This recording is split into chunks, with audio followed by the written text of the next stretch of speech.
अस्सलाम वालेकुम दोस्तों, मैं आपको अपने गार्डनिंग चैनल ग्रोइंग कंटेनर में खुशामदीद करता हूं। तो आपको ये जो सामने झुमका दिख रही है, ये वही झुमका है जो कुछ अर्से पहले मर रही थी। इसके पत्ते इतने पीले हो जाते थे, बार बार पीले हो जाते थे। तो अब देखिए, अब ये कितनी प्यारी हो गई है, कितनी अच्छे से ग्रो करने लग गई है। तो आखिर मैंने इसका ट्रीटमेंट कैसे किया, ये देखिए बहुत ही प्यारी हो गई, जगह जगह से फूटती है। अब ये जो फूटती है इसके एंड में लगेंगे फूलों के गुच्छे, फिर आपको दिखाऊंगा कितनी प्यारी लगती है। और इसके हर जगह से ऐसे ही निकल रहे हैं, देख रहे हैं। इसको बचाने के लिए मैंने बहुत सारे एक्सपेरिमेंट किए, आपके साथ सब शेयर करूँगा। ये देखिए कैसे फूट रही है, कितनी प्यारी लग रही है। इसके नए पत्तों को ना इंसेक्ट बहुत खाता है। अच्छा, ये जो ये पीले पत्ते हैं ना, ये कटती रहती है, ये वो करेगी। हेल्दी वाइन भी कटती है, मेरी जो ज़मीन में लगी हुई है ना, वो भी ऐसे कटती है, पीछे वाले पत्ते गिरा देती हैं। तो इसमें कोई टेंशन की बात नहीं है, लेकिन अब इसकी हालत आप देख सकते हो कितनी अच्छी हो चुकी है। ये वही पॉट है, वहीं पे पड़ा है। और अब मैं आपसे शेयर करता हूँ कि मैंने आखिर इसको कैसे बचाया। तो ये जो डबल वाली झुमका होती है ना, ये ना बहुत ही कम कोल्ड हार्डी होती है। इसको ना सर्दी बहुत ही बुरी लगती है, यानी कि सर्दी में मरने वाली हो जाती है। तो इसको मैं पिछले साल लाया था, आई थिंक सो अगस्त या सितंबर में लाया था। तो ये छोटी सी थी, बड़ी हुई, मैंने इस गमले में शिफ्ट किया, बड़ी हुई। लेकिन ना मैं इसको काट काट के इसकी कटिंग लगाता रह गया। जब सर्दी आई तो इसकी टहनियाँ बहुत कम बाकी थी, लेकिन थी सही बाकी।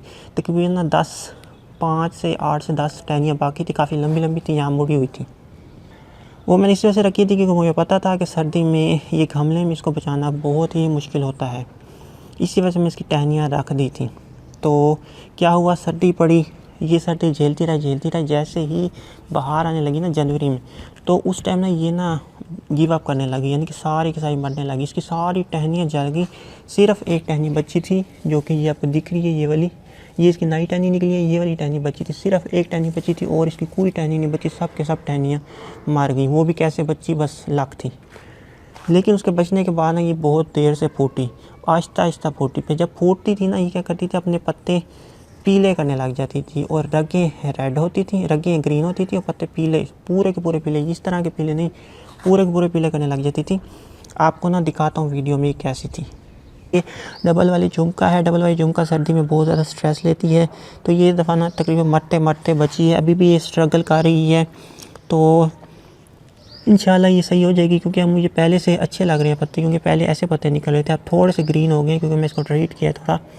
तो अगर आप डबल वाली झुमका पॉट में लगाना चाहते हैं तो उसके लिए बड़ा पॉट चूज़ करें, और ऐसे करें कि ना सर्दी में ना इसको ना किसी पॉली हाउस में रख दें, तो फिर इससे कुछ नहीं होगा।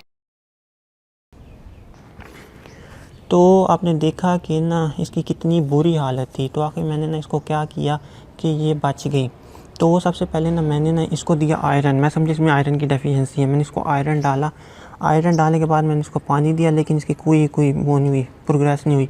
उल्टा ये और ज़्यादा ख़राब होने लग गई, क्योंकि ना आयरन डालने के बाद मैं इसको बहुत ज़्यादा पानी दिया था, ताकि इसके नीचे तक पानी जाए, हर किसी को मिले, जड़ों को। लेकिन उसका कोई मुझे इतना अच्छा इफेक्ट नहीं मिला, उल्टा ये और बीमार होने लग गई। तो फिर मैंने क्या किया, मैंने ना इसमें ना थोड़ी सी गोबर की खाद डाल दी। अच्छा, शायद इसमें नाइट्रोजन की डेफिशिएंसी है, लेकिन ये शायद आयरन शो कर रही थी। लेकिन उससे क्या हुआ, उससे भी कोई फ़र्क नहीं पड़ा। कुछ अर्से के लिए ग्रीन हुए, हल्के से ग्रीन हुए, लेकिन फिर वही चीज़ करने लगी कि नए पत्ते निकलते थे, वो पीले हो जाते थे। और मैं ये भी नहीं कह सकता कि गर्मी की वजह से होते थे, क्योंकि ना गर्मी का प्लांट है ये कोई ठंड का प्लांट नहीं है कि बहुत ज़्यादा गर्मी पड़ी थी इस वजह से कर रही थी, ऐसा बिल्कुल भी नहीं है। तो मेरा वो वाला ट्रीटमेंट भी फ़ेल हो गया, खाद वाला ट्रीटमेंट भी फ़ेल, आयरन वाला भी फ़ेल।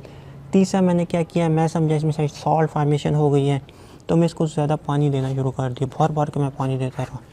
तो उसका भी कोई अच्छा असर नहीं पड़ा, उल्टा ये और ज़्यादा वीक होने लगी, इसकी ग्रोथ स्लो हो गई। तो ये 3 फ़ेल हो गए मेरे एक्सपेरिमेंट, और ये मरने के करीब पहुंच चुकी थी। लेकिन मैंने इस पर गिव अप नहीं किया, क्योंकि एक तो ये मिलती नहीं है, ऊपर से प्रोपेगेट बहुत ही मुश्किल से होती है, ऊपर से होती बहुत प्यारी है। तो मैंने गिव अप नहीं किया। मैंने ना आखिरी अपना हर बात पे अपनाया कि मैंने क्या किया, मैंने ना इसको पानी देना बहुत ही कम कर दिया। ये एक बात याद रखना कि पहले मैंने इसको बहुत ज़्यादा पानी दिया ताकि अगर इसके अंदर कोई सॉल्ट है ना वो निकल जाए, लेकिन उससे कोई मुझे फ़र्क दिखा नहीं। लेकिन जैसे ही मैंने इसको कम पानी देना शुरू किया, तो मैं इसको क्या करता था, बहुत ही सुखा देता। इसकी मिट्टी सूखती नहीं थी, मैं इसको इतना सुखा देता था कि ये समझ ले लटक जाती थी।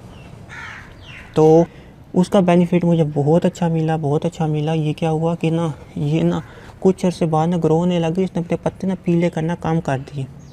तो फिर वही चीज़ मैं अप्लाई करता है। तो असल में इसके साथ हुआ क्या था कि सर्दी ने इसकी रूट बंद कर दी थी, इसकी वजह से ना ये नाइट्रोजन नहीं बना सकती थी, इसके पत्तों में येलोइंग आने लग गई थी, इसको आयरन नहीं मिल रहा था क्योंकि जड़ें थी ही नहीं, जड़ें तो जल गई थी सर्दी से। तो मैं ऊपर से इसको खादें डालना शुरू कर दी, आयरन डालना शुरू कर दिया, ज़्यादा पानी देना शुरू कर दिया, इससे ये और ज़्यादा वीक होती गई। तो जैसे ही मैंने इसको कम पानी दिया तो इसको टाइम मिल गया अपनी रिकवरी का। इसने कम पानी में ना अपने नए पत्ते निकालना शुरू कर दिए, तो अपनी नई जड़ें भी बनाना शुरू कर दी। तो अब क्या हुआ, अब ये इतनी जल्दी पानी पीती है कि मैं नेक्स्ट डे आता हूँ ना तो इसका इतना बड़ा गमला है, 20 इंची का है ये गमला, हिलता नहीं है आम बंदे से। इसको हिलाना भी एक बहुत बड़ा वो होता है जब ये गीला हो ना पूरा। तो ये मिट्टी अब तकरीबन 1 दिन बाद ही खुश्क हो जाती है। तो यही ट्रीटमेंट था जो मुझे फुलफ़िल हुआ। तो आप भी ऐसे ट्रीटमेंट करते रहा करें, कोई ना कोई चीज़ सक्सेस हो जाती है। जैसे ये देखो ये हो गई, अपने आप पे बिलीव रखो, क्योंकि मैं कोई एक्सपर्ट नहीं हूँ कि मुझे पता हो कि हर चीज़ कैसे होती है। मैं बस ट्राई करता रहता हूँ, डिफरेंट मेथड ट्राई करता हूँ, जो सक्सेस होता है वही आपके साथ शेयर करता हूँ। कभी कभी ऐसा भी होता है कि एक दफ़ा मैंने आपके साथ शेयर कर दी, मेरी सक्सेस हुई, लेकिन अगली दफ़ा वो फेलियर हो जाती है। तो मैं कोशिश करता हूँ कि नेक्स्ट डे वो शेयर ना करूँ, लेकिन वो पिछली वीडियो में रहती हैं। तो इस वजह से ना आप लेटेस्ट वीडियो देखा करें, तो उससे आपको ज़्यादा इन्फॉर्मेशन मिलेगी बनिस्बत पुरानी से, क्योंकि एक्सपीरियंस हर डे इंक्रीज़ होता है और पुरानी वीडियो में एक्सपीरियंस कम होता है, और जबकि न्यू में ज़्यादा होता है। तो न्यू बेटर है पुरानी से। तो चलें अब आपसे इजाज़त चाहता हूँ, अल्लाह हाफ़िज़।